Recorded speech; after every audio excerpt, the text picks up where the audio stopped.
In our previous lecture we covered an enormous amount of ground, building up an analytical framework that enables us to understand the role that exogenous changes, in particular exogenous changes that impact on planned aggregate expenditure, the role that those changes have in leading to the creation of output gaps. It's a very important piece of analysis that's had incredible influence both on the way that macroeconomists view the economy and also on the way that governments view their role in managing the macroeconomy. And that's going to be a key theme of this particular lecture. So I'll take you back for a moment to our analysis of the effects of an exogenous fall in planned investment. You'll recall that we started with the economy at its potential GDP. We had, for whatever reason, a fall in planned investment. That set up, in the first instance, a situation of disequilibrium, causing firms to adjust downwards their production plans. That has implications for income in the economy, which leads to changes to withdrawals and consumption. In doing so, we have a transition to a new lower equilibrium level of GDP and the creation of a contractionary output gap. You may have noticed something when we went through this analysis. It's something, when you first see it, I think, is actually quite extraordinary. Have a look at the diagram. The process that I've just described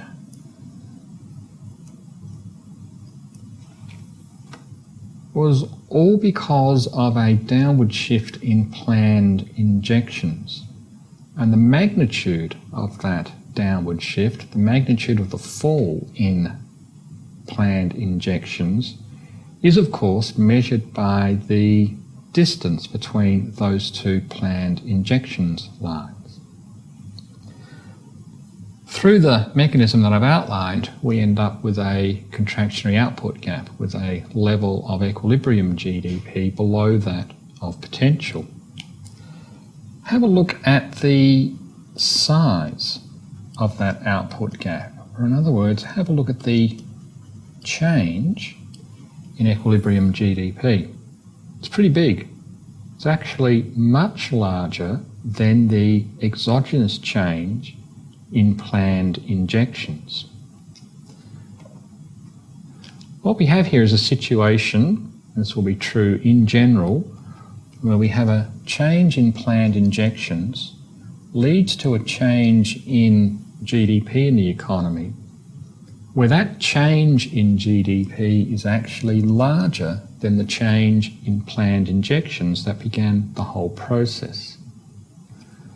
This is something which macroeconomists call the multiplier. It's actually a very evocative piece of terminology. It's as if the change in planned injections has had a multiplied effect on GDP. It has an effect on GDP much larger than the initial exogenous change in planned injections. That's actually a really significant point. The existence of the multiplier tells us that you don't necessarily need a very large change in planned injections for there to be a relatively large change in equilibrium GDP. In other words, small exogenous changes are perhaps capable of leading to large output gaps. You don't need much of a change in planned injections, according to this multiplier process, in order for there to be a relatively large change in GDP. So this concept of the multiplier summarises the effects of a change in exogenous expenditure on equilibrium output. I'll show you in a moment that as a matter of logic, it's really just an application of the circular flow of income. But it's a very important concept. It tells us, for example, that you might have a change in planned injections equal to, I don't know, pick a number, 50. The implication might be a change in the economy's equilibrium, GDP of 150. If that was true, we would say that the value of the multiplier in this instance equals 3. So sometimes it's useful or convenient to think of the multiplier just as a number which tells us by how much more the eventual change in GDP is relative to the initial exogenous change that started the whole process off. So let me take you through a slightly different way of showing the multiplier and give you a very simple example of why it is we would expect to see the multiplier in action. I'm going to take a smaller scale economy to what we've been using just to make the point. So I'm going to have a marginal propensity to consume of 0.8. There's nothing magic about that number, could have chosen any number, but I do need a number, so let's just choose 0.8. I'll assume there's no endogenous taxes, so the tax rate is 0. And I'll also assume a closed economy, so there's no exports or imports. Don't need to make any of those assumptions. You could do this with taxes, you could do this with an open economy, which you have exports and imports. Just makes the analysis much, much more messy. Now, the multiplier was a key concept in the general theory. And many people associate this concept of the multiplier with Keynes. And most economists, indeed, are introduced to this concept through reading the general theory or learning about the basic Keynesian model. The concept of the multiplier, however, was not developed by Keynes. In fact, the first recorded mention of what we would recognise as the multiplier was made by this scholar here, an economist called Giblin, who was a professor of economics at my university, the University of Melbourne. So I kind of take great delight in telling this story, who in a public lecture that he gave at the university in the early 1930s first outlined the concept of the multiplier. So whilst most people associate the multiplier with the general theory and Keynesian economics, it actually has a longer pedigree than that, going back to my institution, which is something I like to tell people for very obvious reasons. Anyway, let's develop this example of the multiplier. So we've got this very simple economy. We don't have to worry about the government so much. There's no taxes. We don't have to worry about exports and imports. So let's think of this as being a very simple economy in which we have essentially households and firms. We'll assume it's initially in equilibrium, as we've defined, but then there is an exogenous change. And the exogenous change is a $100 decrease in planned investment. Now, you've got to remember that when a firm undertakes a piece of investment expenditure, it's buying perhaps some capital equipment. It's actually purchasing production maybe of other firms. There will be firms out there that are in the business of producing capital equipment.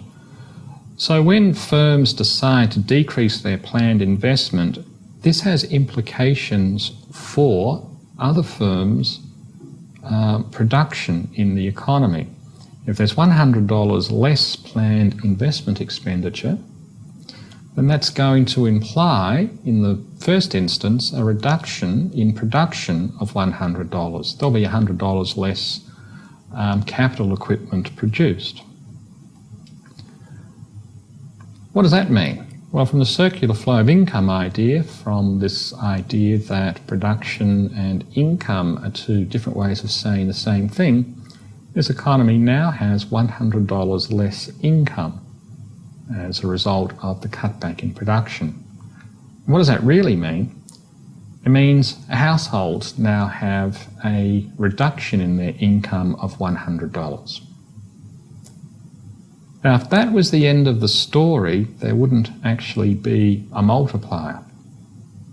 If that was the end of the story, what we have here is a $100 decrease in planned investment has led to a $100 decrease in production, $100 decrease in income, in other words, a $100 decrease in GDP.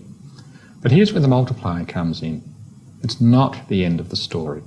Because how do households respond to their income being reduced by $100? They cut back on their consumption. They don't cut their consumption by the full $100, however, and this is where the marginal propensity to consume comes in, because it works in both directions. When I introduced the concept, I talked about an increase in income, what that means for consumption expenditure. Works the other way as well. If households find that their income has been reduced, they cut back on their consumption, but not by the whole amount of the reduction in income. They might dip into some saving, for example, to make sure that their consumption doesn't have to fall by the full amount of the income that falls. With a marginal propensity to consume of 0.8, when households experience a $100 fall in their income, they cut back on their consumption by $80. But what does that mean?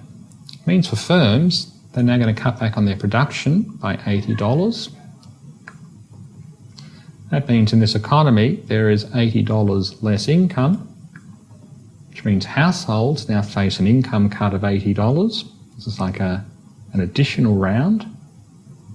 How do households respond to that $80 reduction in their income? They cut back on their consumption. With a marginal propensity to consume of 0.8, they cut back their consumption by $64, and this just keeps going on and on and on. Firms cut their production by $64, income falls by $64, and so on until eventually the whole thing will run out of steam.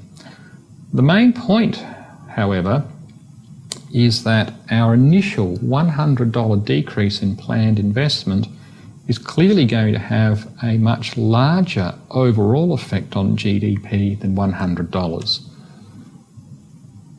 In this case, there's going to be an additional $80 less consumption, followed by an additional $64 less consumption, followed by even more cutbacks in consumption as this cycle plays itself out. So you can see, I think, from this very simple example, that the initial exogenous change, in this case the $100 fall in planned investment, is just the beginning of a long and complicated chain of events that leads to an overall change in GDP, which, as a matter of logic, will be much larger. Works in the other direction. Suppose we had a $100 exogenous increase in consumption. Of itself, that will bring forward $100 extra production, leading to an additional $100 worth of income. That flows back to households who increase their consumption by $80. Remember, marginal propensity to consume equals 0.8, $80 of production, $80 of income, and so on. So the existence of the multiplier seems like not too surprising a result once we think of the way exogenous changes in the economy flow through in the first instance to changes in production, what that means for income, how households respond to that income change, and how this process is repeated over multiple rounds, each round getting just that little bit smaller, and it gets that little bit smaller because when households have an income change, they adjust their consumption by some proportion of that income change. So let's just think logically about the multiplier and about some of the things that might be relevant in this context. First of all, the size of the multiplier itself, that can change. It'll be larger if, for example, the marginal propensity to consume is larger. In other words, if out of each income change, households adjust their consumption by a larger amount, then as a matter of logic, that must mean that the multiplier effect itself will be larger. Should the tax rate be smaller, if we're now dealing with a world where the government does levy taxes, a smaller tax rate means each time income adjusts, households' disposable income is affected more than if the tax rate was larger. So that must have implications for the multiplier. Or if what's called the marginal propensity to import is smaller. So if out of any change in income, households devote a relatively smaller proportion of that change to purchasing imports, then that must mean the multiplier will be larger as well. What this means is that across different economies, perhaps even across different time periods in the same economy, the value of the multiplier might be larger or smaller depending on some of these key structural features of the economy. The other thing about this very simple multiplier analysis is it basically treats a whole lot of different things in the economy as pretty much having the same effect on the economy. In particular, those three components of planned injections, investment, exports and government spending, the multiplier as I'm presenting it here assumes that they all have pretty much the same effect upon the ultimate flow of equilibrium GDP. There's a symmetry between investment, exports and government expenditure. Later in this lecture I'm going to talk a lot about government expenditure and why that might be a little bit different. But let's just explore this symmetry between those three components of planned injections. I'm going to do it using just a little bit of algebra because this is probably the quickest way to show it. The algebra is not difficult, but if this is something you feel uncomfortable with, as long as you are aware of the intuition, I think that's fine. So we've noted before in this Keynesian model the notion of equilibrium as being equivalence between output and planned aggregate expenditure. So we've seen that. We've made extensive use of that concept. If we take our complete model of household consumption and substitute that into this expression, then we can arrive at this sort of expanded view of the equilibrium condition. I've not said anything different here. All I've done is to write out what the consumption function looks like in its complete form. Note that I'm dealing only with equilibrium here, so that's why I've got the little superscript E above or next to Y every time you see that. Now I've got equilibrium GDP on both the left-hand side and the right-hand side of the equation. So with some elementary algebra, I can just isolate GDP on the left-hand side, and I get this expression here, which really just reminds us that the economy's equilibrium is at a fundamental level determined by all of these exogenous aspects of the economy, as well as by the marginal propensity to consume and the tax rate. So we've explored that before, but this is just an algebraic reminder of that fact. Why do I want to write the economy's equilibrium in this way? Because I can now take each of these variables in turn and ask the question, should either one of those variables change, what will be the ultimate change on equilibrium GDP? And I've just written this out for you. This may or may not be terribly clear, but if you work your way through it, you should be able to see what's going on here. Here, the question I'm asking here is, suppose the only aspect of the economy to change was exogenous consumption. What are the implications for the change in equilibrium GDP?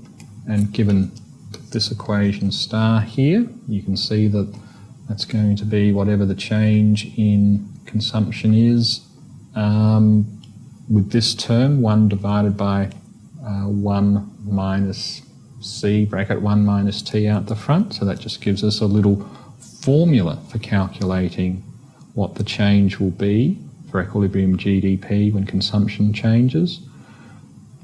And you can see that the nature of the formula is pretty much the same, no matter whether it's a change in exogenous consumption or planned investment or government spending or exports. What this tells us is that a $1 change in either of those components will have exactly the same implication for equilibrium GDP as a $1 change in any other of those components. So as far as equilibrium GDP is concerned, it doesn't really matter much if it's planned investment that's changing by $1 or government spending or exports or exogenous consumption. What happens to equilibrium GDP is exactly the same. The only exception is taxes, which is a bit complicated because it has this marginal propensity to consume out the front. So we'll just put that to one side, but certainly for the other exogenous components in the economy, as far as the multiplier process is concerned, it doesn't really matter which one of those changes. Later in this lecture, I do have want to focus on government, because in the real world things are probably a little bit more complicated than this might suggest, but we'll certainly come back to that.